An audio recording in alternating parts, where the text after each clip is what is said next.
Corona से related allopathy के कई सारे वीडियोस मैंने आपको बताए हैं, फिजियोलॉजी बताने की मैंने कोशिश की है। आज ये सवाल पैदा हो जाता है कि क्या बाबा रामदेव ने आयुर्वेदिक तरीके से जो एक कोरोनिल एक दवा बना दी है, क्या वो ठीक है या गलत है, क्या उनको ऐसा करना चाहिए था या नहीं करना चाहिए था। ये सारी की सारी बात मैं आपको क्लियर कर दूंगा, मगर आपको पूरा वीडियो देखना पड़ेगा, आधी जानकारी घातक हो जाएगी। तो शुरुआत हम ये करते हैं कि बाबा रामदेव ने कोरोनिल नाम की एक दवा, एक पैकेज जो है मार्केट के अंदर डाल दिया और उसके लिए उन्होंने कहा कि हमने क्लिनिकल ट्रायल्स भी इसकी करी है। वो निम्स के अंदर करी है, राजस्थान के अंदर निम्स है, जयपुर के पास में जो मेडिकल कॉलेज है, और वहां पर राजस्थान के अंदर इस समय कांग्रेस की सरकार है। यह बात आपको अच्छी तरीके से पता है कि बाबा रामदेव कोई भी काम करते हैं तो 50% एक पार्टी वाले हमेशा उनकी खिलाफत करते हैं। उनको कोई मतलब नहीं है अच्छा किया है या खराब किया है। उसी तरीके से 50% दूसरी पार्टी वाले हमेशा आंखें बंद करके उनके ऊपर विश्वास करते हैं। यानी कि बाबा रामदेव केवल और केवल योग गुरु ही नहीं है, वो राजनीतिक गुरु भी हैं, जिनकी पसंद एक राजनीतिक पार्टी वाले ज्यादा हैं। हम मुद्दे के ऊपर आ जाते हैं कि उन्होंने यहां पर क्लिनिकल ट्रायल्स के नाम पर कुछ काम किया, मतलब 100 से ज्यादा लोगों के ऊपर उन्होंने ट्रायल्स किए, और सरकार ये बोल रही है कि जिन लोगों के ऊपर ट्रायल्स किए वो तो पहले से ही ठीक थे, तो उनको ठीक उन्होंने क्या कर दिया।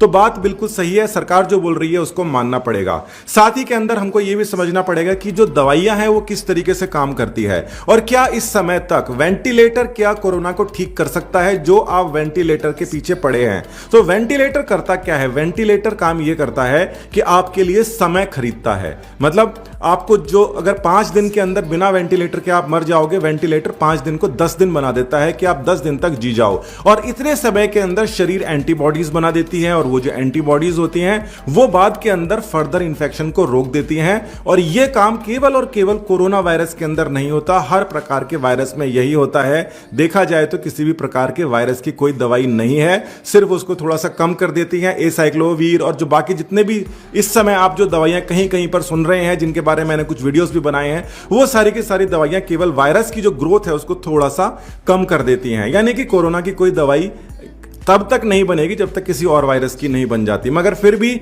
अगर हमको ठीक होना है तो हमें समय खरीदना पड़ता है, या तो वेंटिलेटर की फॉर्म के अंदर या फिर किसी इम्यूनो मॉड्यूलेटर या कि इम्यूनो बूस्टर की फॉर्म के ऊपर। इसको इम्यूनो बूस्टर कहा जा रहा है, मेरे ख्याल में इसको इम्यूनो बूस्टर कहना भी ठीक नहीं है। मगर हम आ जाते हैं मूल मुद्दे के ऊपर, जिसको कोई भी इंडिया के अंदर कोई टच नहीं कर पाएगा, वो आप अभी समझ जाओगे। बात यह है कि बाबा रामदेव क्लिनिकल ट्रायल्स करने के बाद के अंदर उस दवा को मार्केट के अंदर लाना चाह रहे हैं, जो कि आयुर्वेदिक है। आपको यह समझना पड़ेगा कि क्लिनिकल ट्रायल्स जो है एलोपैथी के हिसाब से बनाया गया है। इंग्रेडिएंट कह सकते हो, मोइटी कह सकते हो उसको, या कुछ भी कह सकते हो। मैं टेक्निकल डिटेल्स के अंदर नहीं जाऊंगा, नहीं तो मामला कंफ्यूजन में चले जाएगा। तो उसके लिए एक पूरा प्रोसीजर सेट किया हुआ है और उसके बहुत सारे साइड इफेक्ट्स देखे गए हैं। 1960 के अंदर एक ड्रग आई थी थैलिडोमाइड करके, उससे बहुत सारे जितने महिलाओं को, गर्भवती महिलाओं के लिए वो ड्रग थी, और 1/3 जो बच्चे थे अपंग पैदा हुए थे। उसके बाद के अंदर क्लिनिकल ट्रायल्स के अंदर 1st, 2nd, 3rd फेज वगैरह शुरू कर दिए। मतलब सब जगह सब सही नहीं होता तब तक आप आगे नहीं जाते। आयुर्वेदिक पद्धति के अंदर जितनी भी ड्रग्स यूज हो रही हैं, ये सारी की सारी ये बिल्कुल, क्योंकि इसके अंदर कोई एक फार्मास्यूटिकल इंग्रेडिएंट नहीं होता है, इसके अंदर कई अलग अलग चीजें होती हैं, तुलसी, अश्वगंधा, मतलब बहुत सारी जो चीजें हैं आपके घर के अंदर आसपास जो मौजूद हैं उन सभी को यूज किया जाता है। हल्दी तक यूज में आती है। और ये सारी की सारी चीजें जो है ये बहुत ही लंबे समय से, हजारों सालों से इनको सेफ प्रूव कर रखा है। मगर फिर भी बात आ जाती है कि क्या ये क्लिनिकल ट्रायल्स के लिए इनकी जरूरत है या नहीं है। आयुर्वेदिक और एलोपैथी के बीच में अंतर है।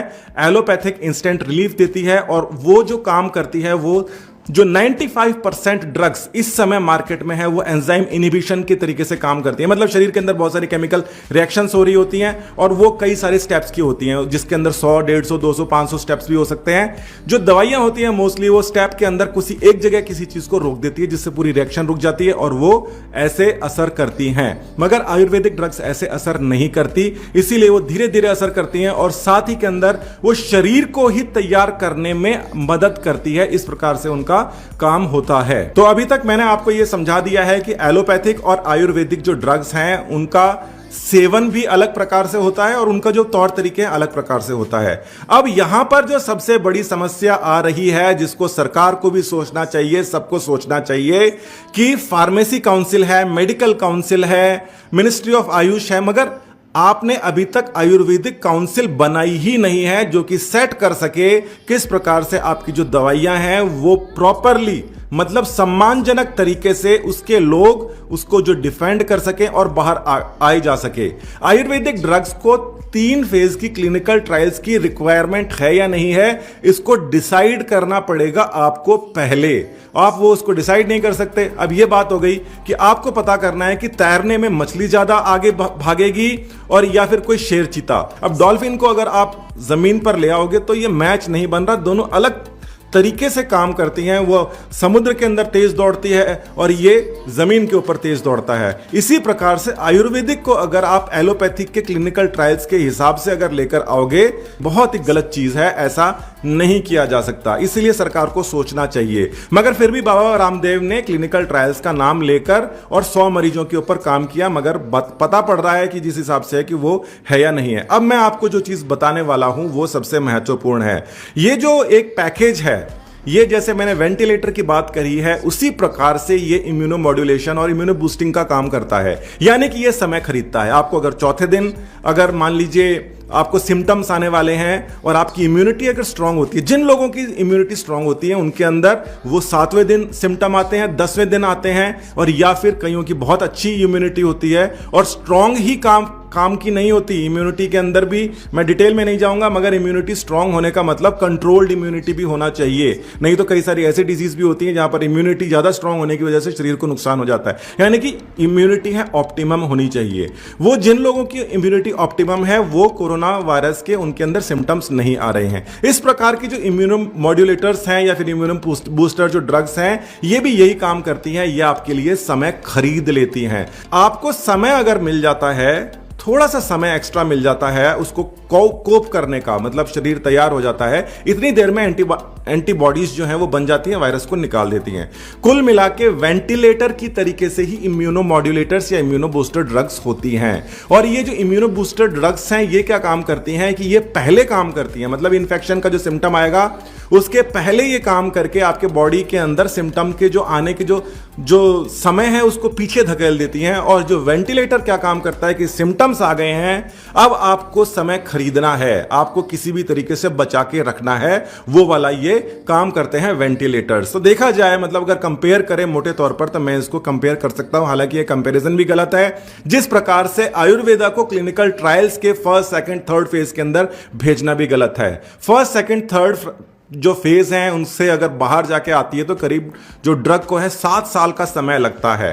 तो क्या ये लेना चाहिए या नहीं लेना चाहिए, बिल्कुल अंत के अंदर आ जाते हैं हम। और मैं आपको ये बात बताता हूं कि ये जो एक तुलसी के कैप्सूल्स हैं ये मैं भी काफी समय से ले रहा हूं और मेरी जानकारी के अंदर बहुत सारे मेडिकल प्रैक्टिशनर्स इनका सेवन कर रहे हैं, क्योंकि उन्हें पता है कि इससे इम्यूनिटी थोड़ी सी बूस्ट होती है। और ये जो इसका जो कॉस्ट है ये 650 रुपए है। अब ये देखना है कि अगर इसी प्रकार की चीज अगर बाबा रामदेव दे रहे हैं 550 के अंदर और उसके अंदर भी अगर 3 चीजें दे रहे हैं तो ये अच्छी बात है। और मगर फिर भी उनकी क्वालिटी जो कंट्रोल है उसके ऊपर सरकार को देखना पड़ेगा कि किस प्रकार से काम करते हैं। जहां तक मेरी जानकारी है उनके जो बाकी जो प्रोडक्ट्स हैं उनकी क्वालिटी के अंदर बहुत ज्यादा वैरायटी है। कुछ प्रोडक्ट्स तो मैंने भी देखे हैं कि ठीक नहीं है, मगर फार्मास्यूटिकल्स के अंदर मेरे जो जानकार हैं या मेरे कुछ बहुत ही परिचित हैं वो बताते हैं कि वहां पे स्ट्रिंजेंट क्वालिटी कंट्रोल पैरामीटर्स को यूज किया जाता है। और फार्मास्यूटिकल्स यानी कि जो दवाइयां वगैरह पतंजलि की आती हैं वो तो बहुत हाई स्टैंडर्ड की हैं, मगर ये जो आटा वाटा आता है ये छोड़ो इसको। तो कुल मिला के बात ये है कि सबसे बड़ी जो गलती इस समय हो रही है, जहां पर ध्यान नहीं जा रहा, वो ये जा रहा है कि आप सरकार को पूछिए और सरकार खुद को पूछिए कि आपने अभी तक आयुर्वेदिक काउंसिल को आपने एस्टेब्लिश क्यों नहीं किया है। जो अभी मौजूदा सरकार है वो तो बहुत ज्यादा आयुर्वेद के बारे में बात करती है, तो आयुर्वेदिक काउंसिल को एस्टेब्लिश करिए, जैसे मेडिकल काउंसिल है आपके पास में और अलग अलग जो स्टैच्यूटरी बॉडीज हैं उस प्रकार से। और दूसरी बात ये आती है कि क्या ये जो ड्रग है ये आपको लेनी चाहिए या नहीं लेनी चाहिए। तो मेरे हिसाब से लेने में कोई बुराई नहीं है, नुकसान तो शायद ये करेगी नहीं, मगर कोविड की ये दवाई नहीं है, ये बात बिल्कुल डन है। क्योंकि इसके अंदर एक और रेगुलेशन आ जाती है बीच में कि महामारी चल रही है इस समय और कई सारे रेगुलेशंस हैं। आप ऐसे बिना किसी परमिशन के कोई भी जो बीमारी है उसको ठीक करने की दवाई नहीं दे सकते। और जहां तक मैंने अभी आपको डिस्कस करके आपको मैंने बताया, ये दवाई ठीक करने की नहीं है, ये आपके जो सिम्टम्स हैं उनको डिले करने की है, ताकि आपके शरीर को कुछ एक्स्ट्रा समय मिल जाए, जैसे कि च्यवनप्राश के अंदर होता है। और वो जो काम करते हैं, ये ज्यादातर जो इम्यूनोमोड्यूलेटर्स जो ड्रग्स हैं, इनके साथ ही के अंदर फ्री रेडिकल स्कैवेंजिंग एक्टिविटीज हो जाती है, जैसे च्यवनप्राश के अंदर होती हैं, तो इनके अंदर वो सब चीजें हो सकती हैं। तो वो कह रहे हैं नाक के अंदर डालो, थोड़ा सा गले के अंदर डालो, पेट के अंदर डालो, तीन जो चीजें हैं, मतलब एक कफ सिरप बनाई है, एक नाक के अंदर डाली है, पेट के अंदर डाली है। इसका फायदा हो सकता है, मगर इसको प्रूव कर पाने में बाबा रामदेव इस समय तक असमर्थ हैं। मगर फिर भी जैसा मैं आपको यूं कह रहा हूं कि मेरी जानकारी है कि इस प्रकार की जो मेडिसिन है, क्योंकि ये एक डायरेक्ट मार्केटिंग के थ्रू आती है अमेरिकन कंपनी के, और मेरी जानकारी के अंदर 3000 से ज्यादा लोग इसको दवाई को इस समय भी ले रहे हैं और पहले से ले रहे हैं। तो सस्ती अगर चीज मिलेगी तो हम जरूर उसको ले लेंगे। हालांकि मैं आपको वही कह रहा हूं कि ये सारी की सारी चीजों को आपको ढंग से समझना पड़ेगा।